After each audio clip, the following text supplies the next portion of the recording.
Welcome back to Access Anime. My name is Henshin Ikeda, and today I'll be doing a walkthrough and review of One Piece episode 595. Now, if you remember from last episode, we found out Law and Luffy have formed an alliance. I know, it's about time, right? Now, since Law and Luffy now have an alliance, we get to see Law turn everyone else that's currently around him that's in the Straw Crew back into their original bodies. Frankie and Chopper, they switch bodies, and so on and so forth. Except for Nami. Since Sanji is not around, Nami cannot go back into her original body. So instead, Nami is now in Sanji's body. Ain't that a bitch? The dude smokes. And beyond that, it's Sanji.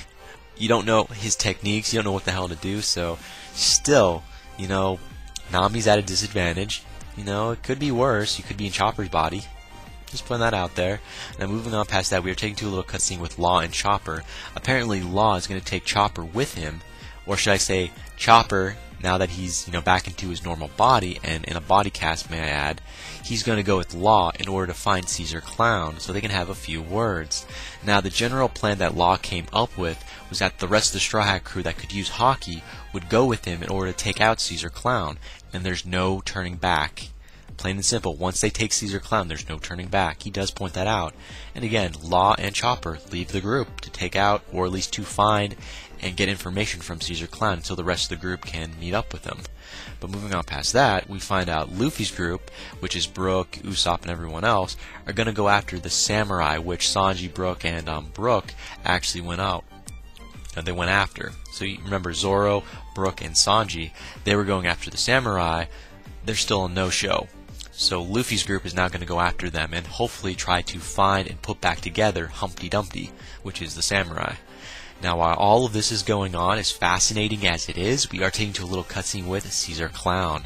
Apparently, he had Brownbeard's men open like this warehouse, like these doors, these metal doors. Brownbeard's men went inside, and it was into this warehouse, and apparently they awoke a creature known as Smiley. So this creature, known as Smiley, is a pink blob. Who the fuck names a pink blob Smiley? Oh yeah, some guy named Caesar Clown. Clown in the title. Of course, you can come up with a fucked up name. And again, that's where the episode ends. And all my final thought and rating at the end of the clip. So stay tuned. But let's dive right on in. So we open up this episode with Brook, Sanji, and Zoro. Yes, they are still alive. Come on, they're some of the main characters. They're not going to off them that quick. Come on. Again, Brook, Sanji, and Zoro. That's where we open up with them. And yes, they are alive. But they have bumps on their foreheads. I thought that was definitely worth mentioning. Kind of funny. Now we are taken back to the flashback. Apparently Brook was discovering the Yeti footprints which belonged to the Cool Brothers. So that's the flashback we were taken to. So we see Brook, he discovers the Yeti footprints which belong to the Cool Brothers.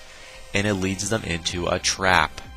Come on, plain and simple. Now they were hit by gas, if that makes any sense. So the Cool Brothers, I guess they fired gas at Brook, Sanji, and Zoro. And it was very effective. Now, eventually, they try to shoot them off of a cliff into the ice spikes, which eventually we find out Luffy also fell into the same trap. Now, we assume, based on this flashback, that they would have died, but no. The Cool Brothers assumed, Sanji and everyone else were dead.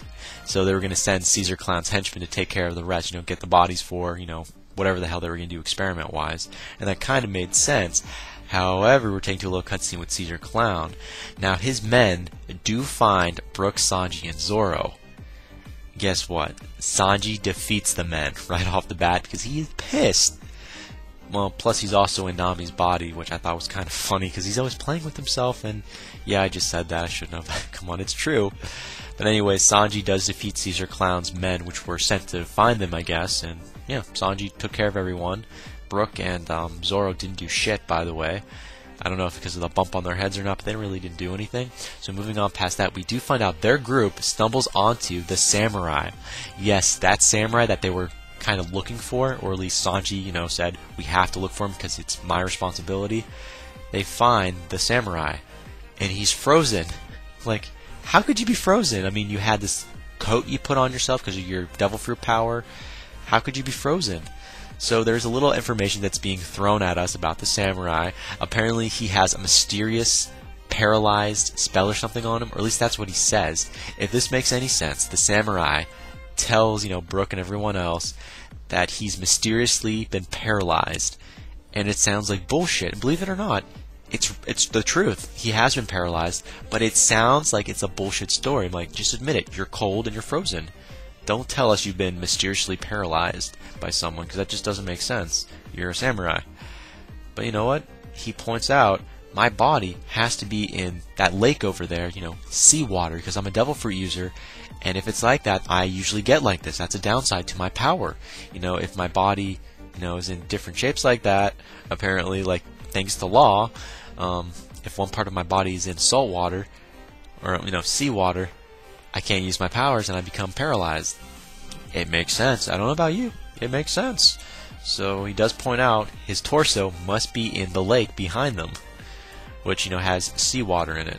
So that's his primary weakness is seawater, because he's a devil fruit user, so it does make sense. But sorry, I digress.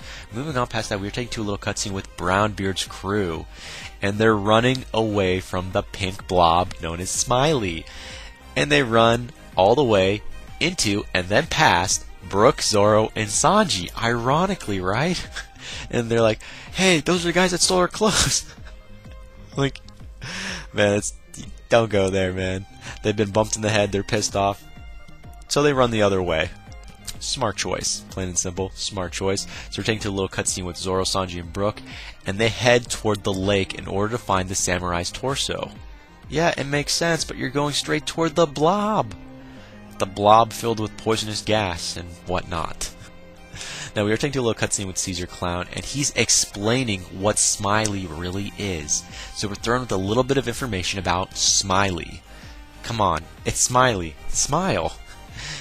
Put a smile on your face. But anyways, Caesar Clown was actually telling us about Smiley. Apparently 4 years ago there was an explosion on the island, apparently with the gas called H2S, and it's a gas bomb which kills everyone within the vicinity. So this explosion, which was caused by the H2S gas bomb, killed everyone, and a year later Caesar Clown compressed this poisonous gas into what is now called Smiley.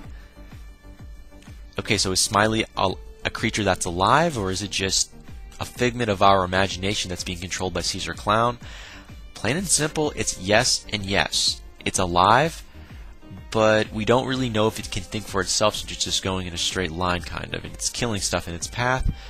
But Caesar Clown believes it's alive, so that's where we're at there. So Smiley, you're a poisonous gas which was compressed by H2S gas in general, and because you were compressed by that, Caesar Clown's your father? I would assume the person that created the gas is also considered your father or mother to some extent, but I'm just shooting blanks right now on that kind of theory. But moving on past that, we are taking to a little cutscene with Monae, and even though Caesar Clown is telling her everything and he's talking out loud, Monae basically does not give a fuck. And probably this is my favorite scene of the damn episode, because you know what? God bless Monae, because you know what? I don't give a fuck. It's Caesar Clown. I don't even take this guy seriously. So Monae, she looks bright. She looks kind of like Robin in the sense where she's in a book, she's writing stuff down. She seems pretty knowledgeable and stuff. But again, Monae doesn't give a fuck.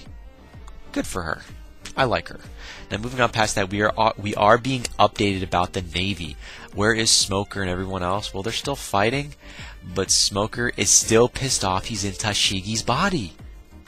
Okay, this isn't Sanji and Nami's body where Sanji loves it. This is Smoker.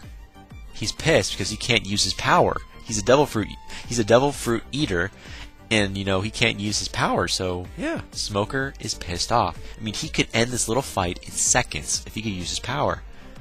Nope. So that's where we're at there. That's that little light update in case I left the Navy out. There you go. I gave him about a couple seconds worth of fame there. Now moving on past that, we are taking to a little cutscene with Law and Chopper. They finally make it to the backdoor lab. Yeah, the lab's back door. I said that backwards, kind of funny and ironic. But moving on, we do find out Law and Chopper are now in the back door of the laboratory. They're waiting to get inside, and Law comes up with a decent plan at first. He was going to act as the decoy while Chopper goes in and does what he needs to do. That makes sense. However, Luffy comes out of nowhere, flying through the sky with Robin and everyone else around him, and he's inflated, and he's carrying everyone, and he crashes, and it's a shitty crash, by the way. Robin, however, has an amazing entrance. So Robin, for for the fucking win. I love seeing Robin with that very glamorous entrance. Loved it. But again, Luffy comes out of nowhere and screws up Law's and Chopper's plan. And Luffy now is in the middle of the Navy and the laboratory, and Brownbeard's men, the Punk Hazard men, and Luffy pretty much botched up everything.